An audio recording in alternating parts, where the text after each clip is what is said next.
Ya, kali itu aku memang menado sesuai dengan keinginannya. Aku memang jalan-jalan berdua dengannya naik pesawat lagi. Namun, aku di bangku penumpang dan papi di bagasi pesawat sudah terbujur kaku dalam peti mati. Maafkan aku, papi. Hai semuanya. Hari ini aku mau bahas kisah hidup dari teman aku tentang ayahnya dia. Yang menurut aku sedih banget sih. Emangnya kalau udah ngebahas orang tua tuh kayaknya langsung kena banget ke hati. Tapi cerita kali ini itu lebih ke penyesalan dia ke orang tuanya. Yang semoga kita bisa ambil hikmahnya ya. Yuk langsung aja ke ceritanya.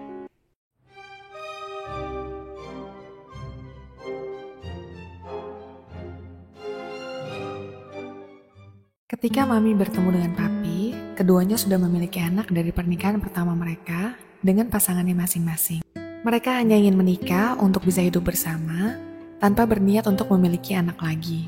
Namun tanpa disangka, Mami hamil. Awalnya, mereka tidak terlalu excited menyambut kehamilan itu. Tapi kemudian, ketika mengetahui bahwa bayi yang dikandung Mami berjenis kelamin perempuan, mereka berbalik menjadi senang dan sangat tidak sabar untuk nanti kelahiran buah hati mereka. Maklumlah, semua anak mereka laki-laki, dan bayi tersebut akan menjadi anak perempuan pertama dan satu-satunya bagi mereka. Kemudian lahirlah aku. Dari kecil aku sangat dimanja oleh kedua orang tuaku, dan apapun permintaanku hampir selalu dipenuhi. Sayangnya, ketika aku masih SMP, Papi dan Mami memutuskan untuk bercerai. Karena Papi suka berjudi, dan Mami sudah mengingatkan Papi berkali-kali untuk berhenti dari kecanduan judinya itu. Namun, Papi tetap saja melanjutkan kebiasaan buruknya itu sampai usaha Papi bangkrut. Aku ikut Papi tinggal di Jakarta bersama kakak kandung Papi, dan Mami tetap stay di Manado. Perlahan Papi mulai merintis kembali usaha dengan membuka rumah makan bersama tanteku, dan usahanya mulai berkembang sampai berhasil buka cabang. Papi mendapat bagian untuk mengelola rumah makan Manado di Rawamangun, dan tanteku yang di cabang Kelapa Gading. Keuangan Papi sudah membaik, dan aku tetaplah anak kesayangannya yang selalu diberikan apa yang aku mau. Meskipun jika awalnya Papi tidak setuju atau kadang mengomel terlebih dahulu, tapi pada akhirnya ia tetap membelikan semua yang kuminta. Karena jarak usia aku dan kakak-kakak tiriku cukup jauh, dan mereka sudah hidup mandiri, sehingga Papi merasa bahwa ia bekerja hanya untuk aku. Anyways, setelah bercerai, hubungan Papi dan Mami tidak baik, apalagi ketika Mami sudah menikah lagi. Mereka sudah tidak pernah berkomunikasi satu sama lain. Jika ada yang benar-benar penting yang harus disampaikan, maka akulah yang menjadi perantara antara mereka. Namun meskipun begitu, Papi tidak pernah melarangku untuk bertemu Mami. Setahun sekali, setiap Natalan, aku selalu terbang ke Manado untuk merayakan Natal di sana. Biasanya sebelum berangkat ke Manado, Papi selalu mengecek koperku untuk melihat barang-barang apa saja yang aku bawa, dan menyuruhku untuk membawa pulang lagi barang-barang tersebut karena semua dibeli dengan uangnya. Ia tidak mau aku memberikannya ke Mami karena menurutnya Mami udah ada suami lagi. Jadi jika ingin apa-apa, minta saja ke suami barunya itu. Begitu menurutnya. Sepertinya Papi cemburu. Setiap kali aku mengejeknya, "Cie, Papi cemburu ya." "Apa sih kamu nih?" sahutnya kesal. Kata orang, jika sudah tua, kelakuan mereka akan seperti anak kecil lagi. Sepertinya Papi sudah mulai menunjukkan tanda-tanda itu. Papi lahir dan lama tinggal di Manado sampai bercerai dengan Mami. Semenjak saat itu, Papi sudah tidak pernah lagi menginjakan kakinya di kota kelahirannya itu. Selain karena sibuk dengan usaha restorannya, mungkin juga karena kota itu menyimpan banyak kenangan di benak Papi. Suatu hari aku minta Papi untuk ganti mobil baru.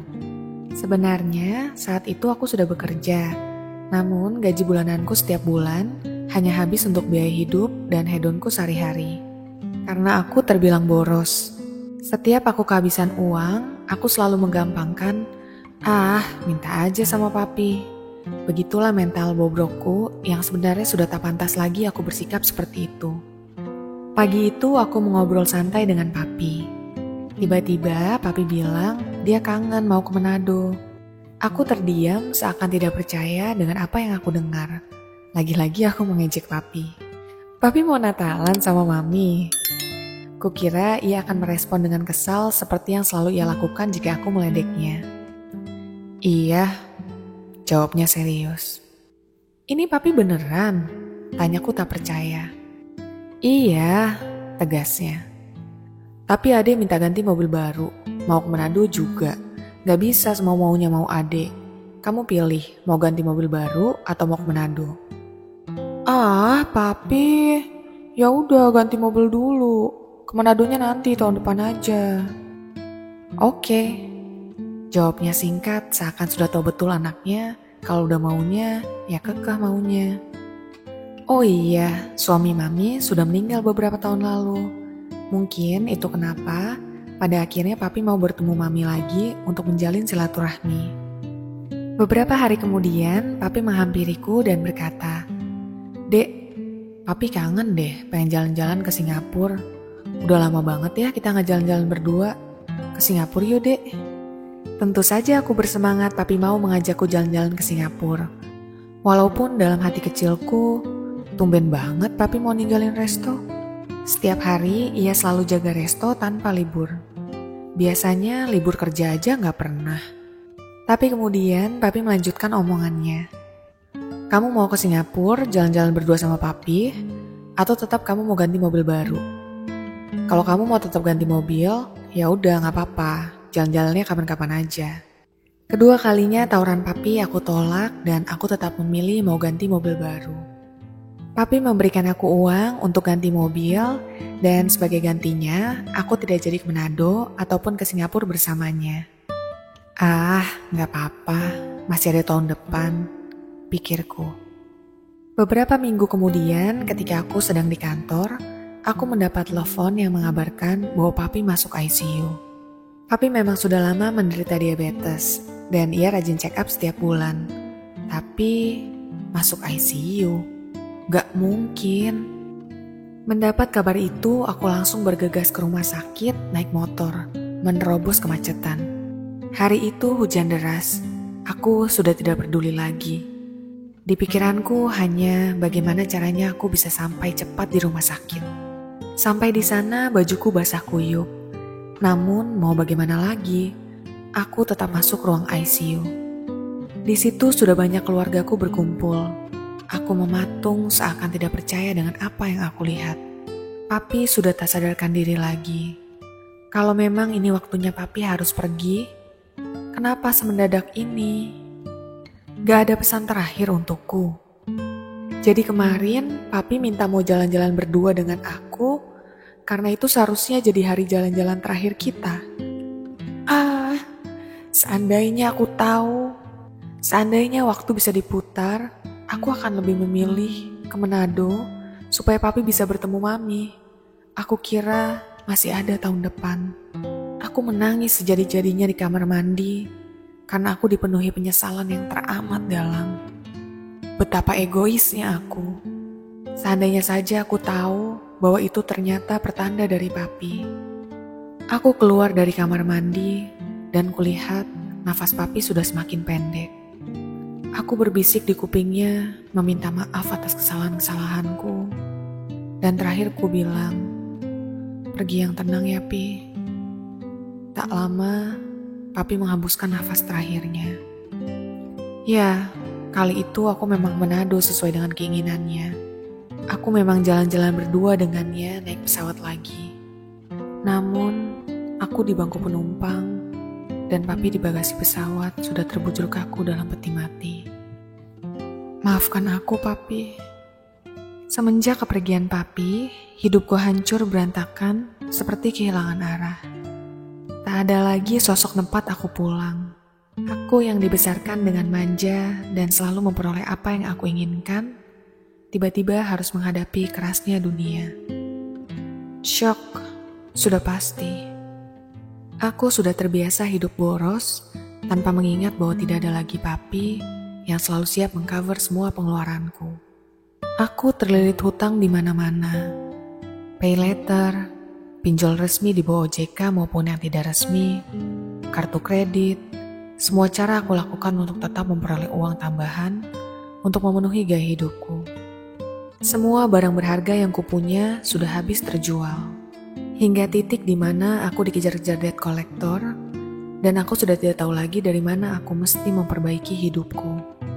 Semua barang berharga yang kupunya sudah habis terjual. Bahkan handphone yang kugunakan pun hanya handphone yang LCD-nya sudah pecah. Aku tahu bahwa aku tidak bisa hidup seperti ini terus-menerus. Aku mulai menarik diri dari teman-temanku yang selalu mengajakku hangout ke sana kemari dan lebih banyak menghabiskan waktu di kosan. Aku harus belajar berhemat dan mulai mengatur keuanganku. Walaupun ini semua teramat berat bagiku, tapi banyak pelajaran berharga yang aku dapat. Aku tahu aku sudah banyak mengecewakan papi.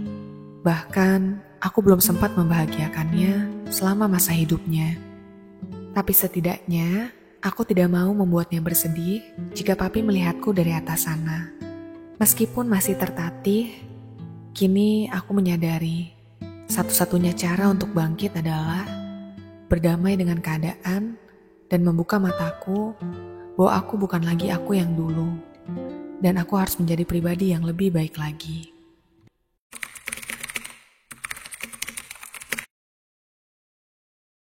Emang ya kesalahan kita sebagai manusia, kita sering berpikir kalau kita masih punya waktu. Sementara kenyataannya, mau tuh bisa jemput kita kapan aja. Ada tahu temen aku yang cerita, dia sampai ngeliatin perut papanya kalau lagi tidur. Untuk mastiin kalau papanya masih nafas. Kalau orang nafas kan perutnya kembang-kembis gitu kan. Dia sampai perhatiin itu, saking takutannya kalau orang tuanya tidur, terus gak bisa bangun lagi. Speechless sih aku. Ya udah tidur yuk, udah malam. Jangan lupa setiap kali berdoa, selalu selipin doa untuk orang tua kalian ya. Good night.